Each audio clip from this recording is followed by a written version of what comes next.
Hey guys, and welcome back to Pheas Airsoft, where today I'm going to install this Gate Merf in this version 2 gearbox.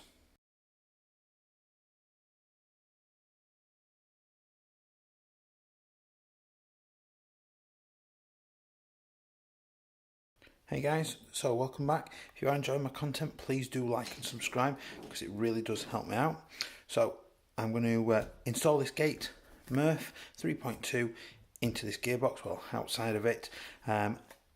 This is just a multi-purpose MOSFET. Get the packaging out of the way. So there's the actual Merf itself.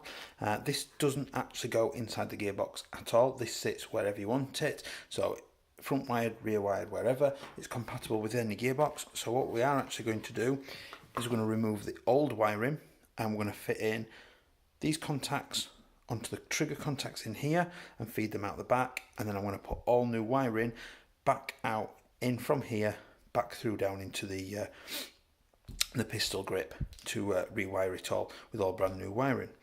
So before I got into the disassembly, I decided that I would just do a little bit of a snippet video just to show you what the rate of fire was before the Merf got installed. So we'll just pop the battery cover off. There's the old mini Tamiya type, and we'll put on my 7.4 volt LiPo, 2200 milliamp crane stock LiPo, as you see in most of my videos, and we'll save, single,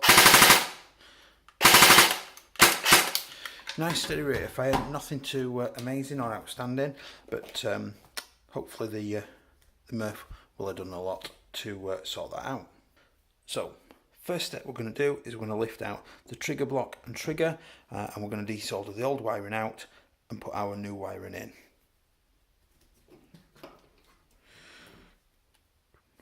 So lift the trigger out, trigger spring, get them out of the way, and lift that spring off there. Make sure we catch that, we don't lose it. Looks like it's just the one screw there, so I'll get my smaller Phillips. I do want to keep that screw because I'll need that. Oops, that came out.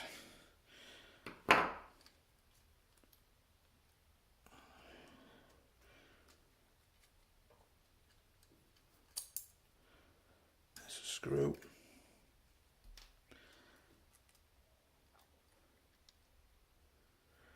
Is well wedged in there. Let's just get a little bit more leverage under there.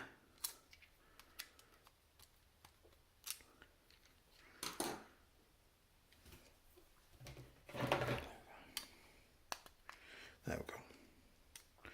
So I'm just going to carefully move the actual trigger itself out of there. Now first thing I can do is that can just be completely got rid of. We don't need that. Next thing I'm going to do is I'm just going to bring in my soldering iron. I'm just going to dab these to just get rid of the wires and move those out of the way. So here is my soldering iron. Actually, what I am going to do is I'm going to get my little helping hands tool to hold this from it. So, just going to gently, that's one gone.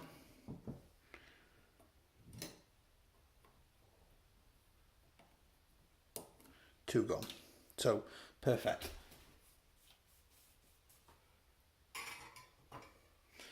What I'm going to do now is I'm just going to prep these contacts up with a tad more solder, and then I'm going to solder these little wire contacts onto there and then route this through the underside of the gearbox, and then we can look at doing the rest of the work. So there are the two trigger wires, contact wires. They are pretty long. I don't think I need to particularly cut them down. I'm just going to leave them full length, just because it gives me plenty of room then for manoeuvring inside the stock tube and everything. Yeah, I'm gonna, maybe I can get away with.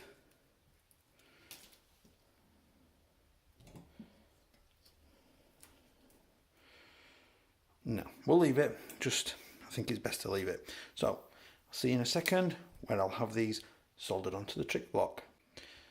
So, I've just been and soldered these on. So I've removed the old wires and I've just soldered these two control wires on with their connector. So now I can put this back in the gearbox shell and route these wires down and out. Now, in a traditional gearbox, the red power wire will come into one point on the trigger block and come out of the other, and you connect the circuit and that feeds the motor.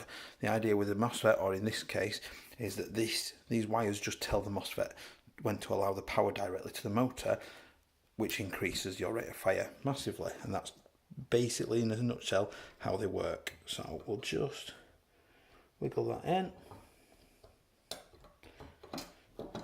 click that down, and perfect. So bring the screw back in and we'll screw that back down.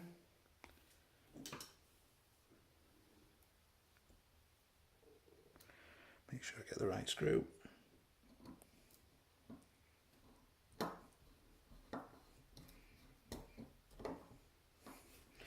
And I made a boo-boo. Make sure you put the actual trigger block itself back in, because otherwise you don't have a working trigger block. Tighten that down. So that's now in place.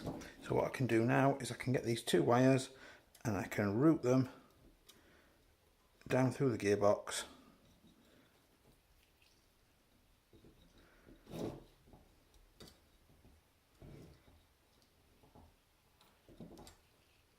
And around here and out the back. So they're going to stay nicely in there. So I know that when I'm finished, they will tell the MOSFET when to activate the motor and when to cut it off again. So I'm just going to reattach while I'm at it the spring. So we've now got our spring guide in, our trigger block in with spring on it. Next thing I'm going to do is I'm going to look at feeding the wiring out to the motors. So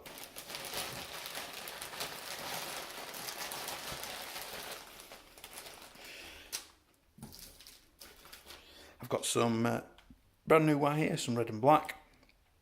So what I'm going to do is I'm going to open this up and I'm just going to initially measure a length, because I need roughly the correct amount to come from the bottom of the gearbox out. Now I know the red wire comes out the front, so because of that it's going to have to go in first. Now I need to have approximately 14 to 14.5 centimeters of wire. So if I get this right, it's about 14.5. So I'm just going to measure that out, and then what I'm going to do is I'm just going to mark this up.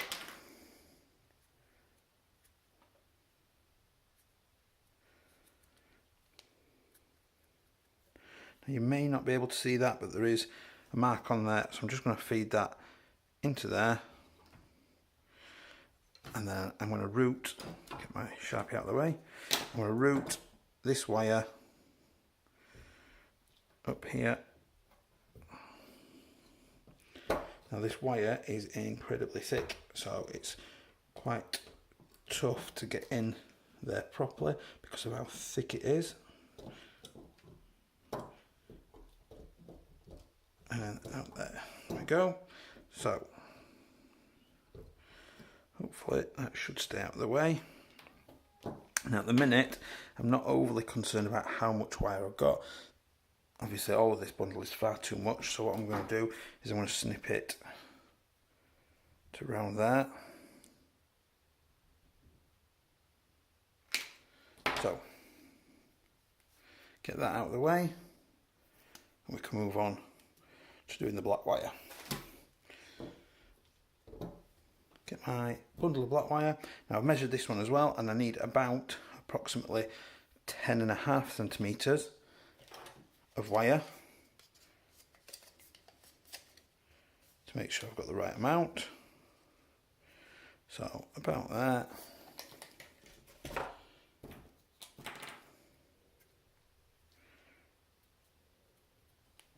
Made me a little mark. Get that into place there. And then get these wires all into place here.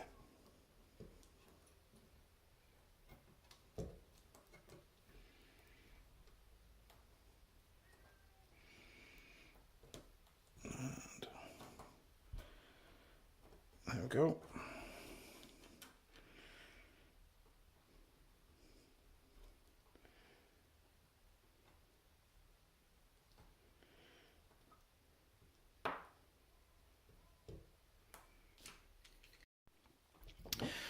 So now, as you can see, I've reassembled the gearbox and I've got the wiring coming out. So I've got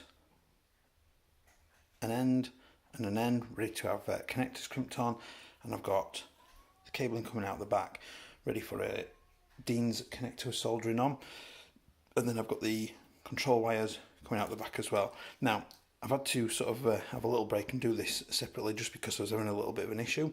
So I've had to snip a little way from the gearbox casing here because this is solid across the top, so I've had to compress the wires down into here, which the gearbox didn't seem to like, so it took a little bit of effort, but the wires are safely and firmly all in there now, and I've got good trigger movement and the selector's moving nicely still, which is good, which is what we want. So fingers crossed. I'll get the connectors on and we'll get this moving along. I'll come back in a second, show you the connectors, then hopefully the Deans, and we can see where we're up to from there.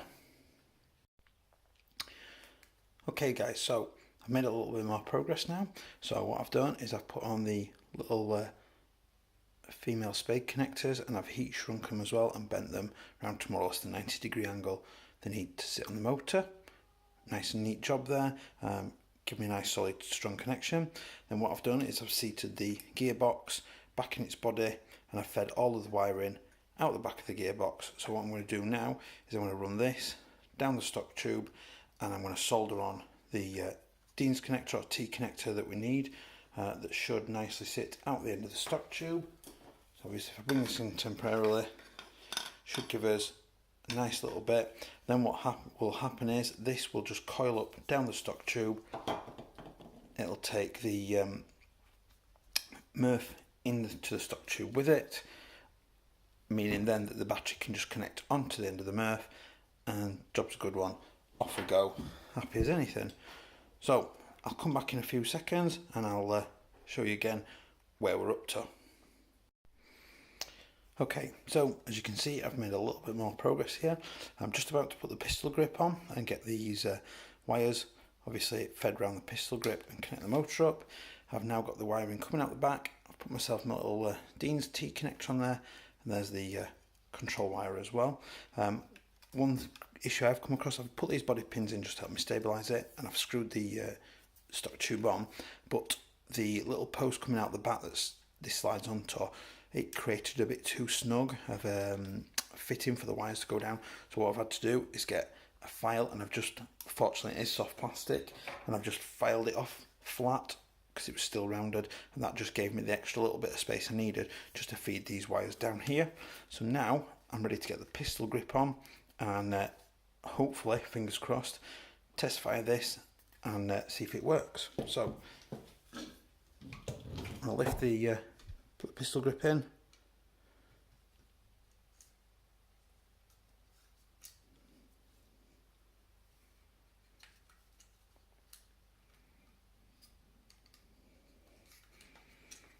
One wire in.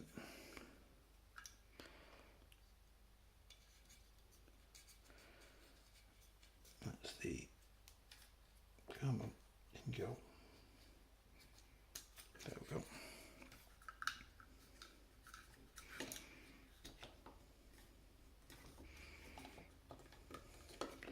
Just find the right position. There we go. So screw these back down.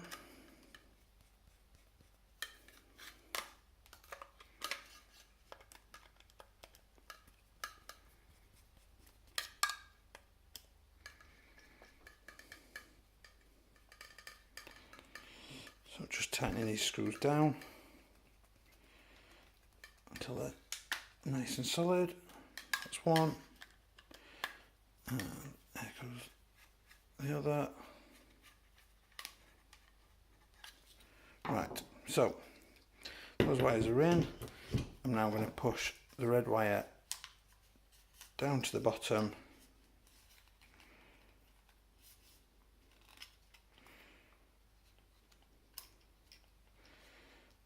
Around like that. And then the motor's going to go in red to the front.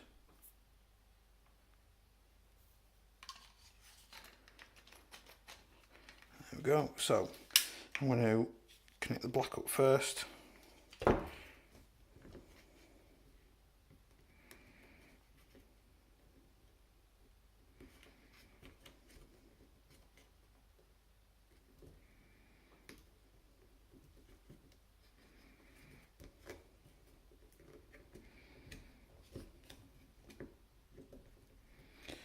The black on, bring the red round.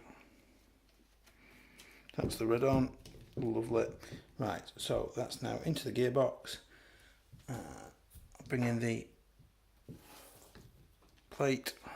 So again, just like when we did the disassembly, very carefully balance it on there. And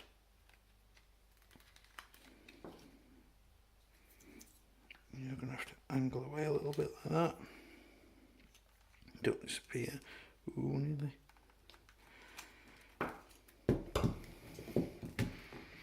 Right, so got it down, grab my Phillips head.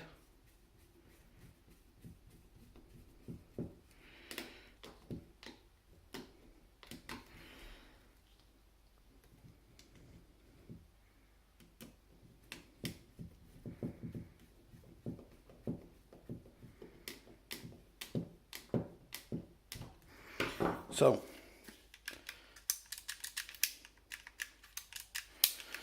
we're now ready. Let's connect the battery up to the MERF. We're not going to connect it to this just yet, just because you're supposed to program it first. So we'll connect it up, we'll get a battery on it, and we'll see what happens.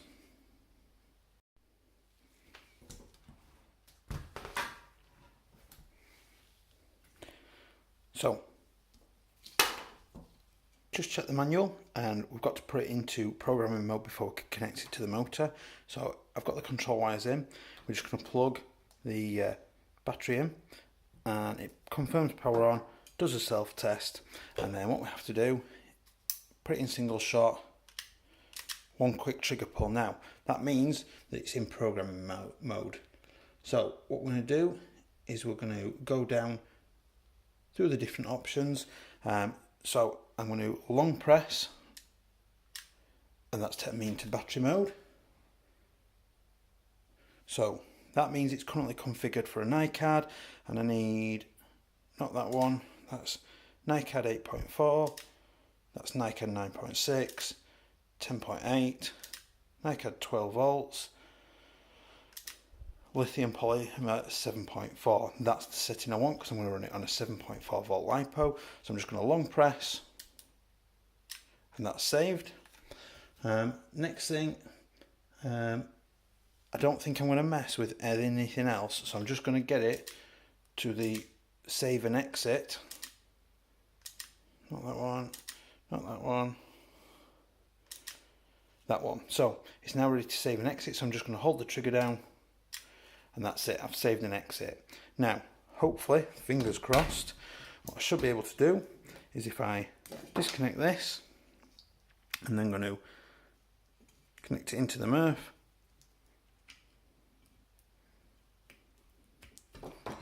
and then I'm going to plug the battery in. Now self-test, the MERF's plugged in, the battery's in, and hopefully single shot.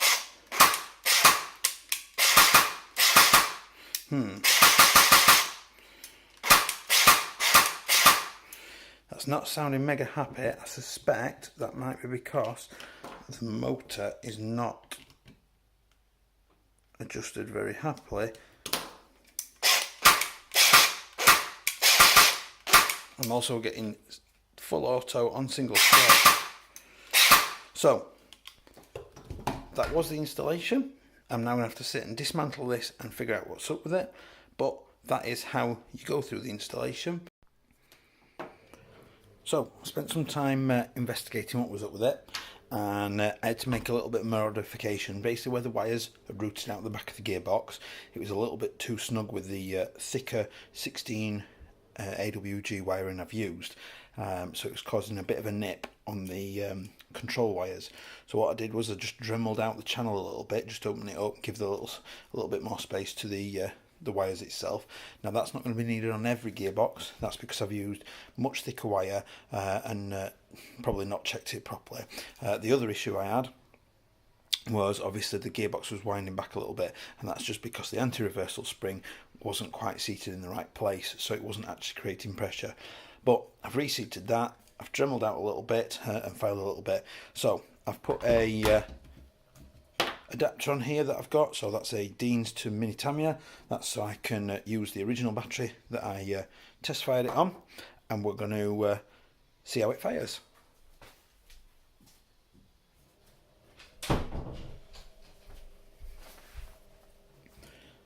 So connect that on, and hopefully when I plug this in we should get 4 lights, 2 orange lights, and then off, showing that the gun's self-tested and it's ready to go. So plug that in, 4 lights, 2 lights, self-tested, done, it's ready to go. So safe, single, full auto.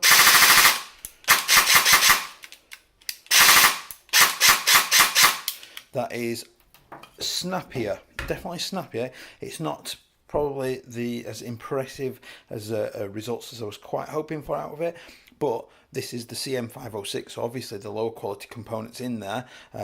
The motor looks to be a little bit worse than a normal Simon motor or Keimer motor, so if I did put a uprated motor in there, then I would see massive gains, but that on its own as it is, where I've soldered the command wires onto the trigger block and routed the cables directly from the MOSFET to the motor, there is a definite improvement there over the start. Not quite as much as I was hoping for, I will admit, but definitely better than what it was. It's definitely a lot crisper on the trigger response and really snappy.